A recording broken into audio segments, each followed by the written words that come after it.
Hey there, pirates. Welcome aboard the Anime No Me channel. If there's a name that still echoes among those who observe the mysteries of One Piece, it's Enel. Since his defeat and disappearance on his journey to the moon, he has remained out of the story's center, but perhaps that is about to change. I believe there is enough evidence to suggest that Enel may return right in Elbaf, and the mention of a devastating thunderbolt in chapter 1141 only strengthens this possibility. Who knows? Maybe he is the missing piece in the prophecy surrounding the giants and their sacred land. The fact is, Elbaf has always been a location anticipated by many fans, and now, with all the information we have, it could be the perfect stage for the return of the self-proclaimed god. I hope for your support to help our crew win, and to do so, you just need to click the thumbs up button, leave a like, and subscribe to the channel. By doing this, you will win an incredible devil fruit, so just comment which fruit you want. When Frankie and Ripley discuss the vulnerabilities of Elbaf, one revelation stands out. Lightning and fire are the only weaknesses of the giant atom tree. This alone could be a very clear clue.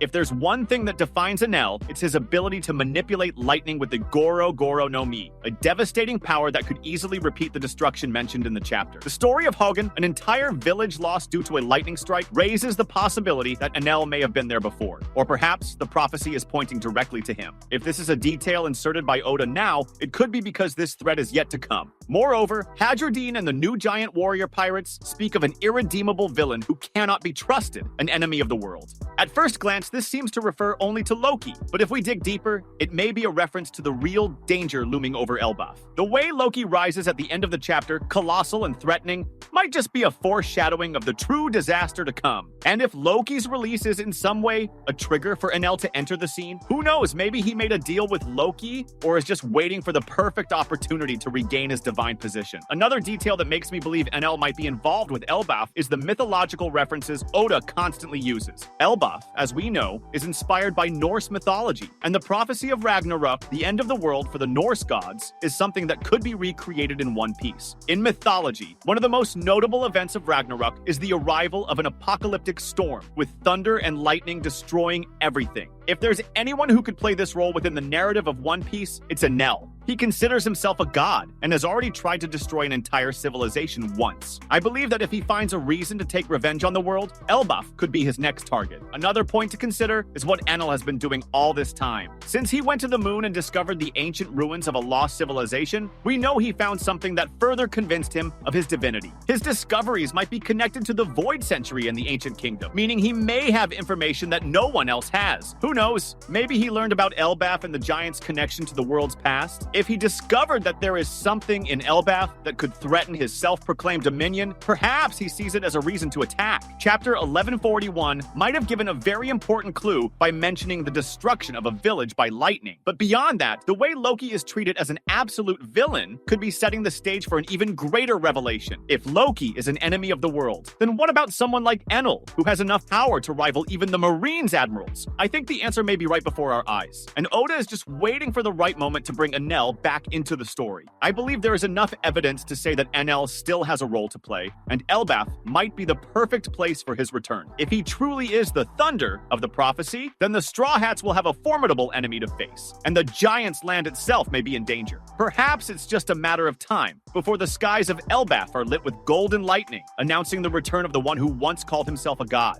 And I think that if there is a perfect moment for Enel's return, it's now. The first part has already explored how Elbaf could be an ideal target for him, mainly due to the giant's specific vulnerabilities. But there is something even greater at stake. If we stop and think about Enel's symbolism within the story and the structure of the prophecies that have been mentioned throughout, perhaps his return isn't just a matter of revenge or ambition. Who knows? Maybe he's directly linked to Elbaf's fate and what will happen to Luffy and his allies. Chapter 1141 introduced a very important concept: the Ragnar, or Iron Thunder. If Hadradine is calling Loki this, it could mean two things. Either Loki has some power related to thunder and metals, or this word carries a prophetic meaning within Elbaf's culture. If it's the latter, the title could refer to someone who will bring destruction to the giants through an overwhelming thunder. And if that thunder isn't a metaphor, what if it really refers to someone who can manipulate electricity? The reference to Norse mythology fits perfectly with Enel. In mythology, Thor is the god of thunder, but he is also a warrior protector of the giants. However, we know that Enel is not a protector. On the contrary, he sees himself as a superior entity. He is is more like the destructive version of lightning, a punishment from the heavens. This makes me wonder if at some point in the past, the giants of Elbaf had contact with someone like Enel, someone who punished them, and whom they still fear to this day. Perhaps this Ragnar is a title given to Enel himself, even though the characters haven't realized it yet.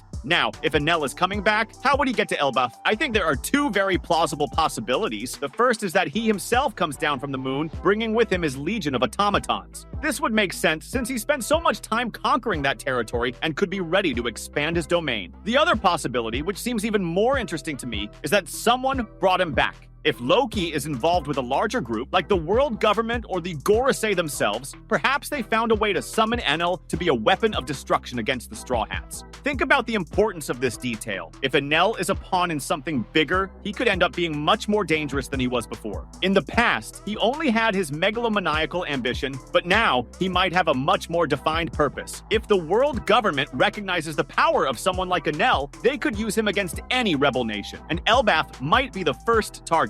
Going back to chapter 1141, we have a very important detail. A lightning bolt was responsible for destroying a giant branch of the Atom Tree. This doesn't seem like just any coincidence. If there's something that can threaten Elbaf, it's fire and lightning. What would happen if Enel decided that, to prove his power, he should destroy the giant's base? Moreover, there's another detail that deserves attention. Luffy's behavior in this chapter shows that he's willing to help even those who might be dangerous, like Loki. This could be a problem when it comes to Enel. If Enel shows up in Elbaf, Luffy might try to face him the same way he did in the past, but the situation now is completely different. Luffy has become much stronger, but Enel may have evolved as well. The battle between them would no longer be just a duel between a rubber man and a thunder god. Now, it would be a confrontation that could decide the fate of an entire nation. If Loki really has some kind of connection to Enel, whether through a pact or an ongoing plan, then we're talking about something much bigger than just a villain returning. We're talking about a disaster foretold. Something that could mark one of the greatest losses the history of One Piece has ever shown. Luffy may have to choose between saving Elbaf or continuing his path to find the One Piece. This choice could be one of the hardest moments for him. And finally, there's one point that cannot be ignored. If Enel has returned, it means what he discovered on the moon is important to the main plot. Perhaps he found something the world government didn't want anyone to know. If that's the case, then his arrival in Elbaf isn't just about destruction. It could be about revealing a secret that will change everything. Does Enel know something about the lost century? Is the ancient civilization of the moon connected to the giants in some way? I think that, at the very least, his return could give us information that changes the course of the story.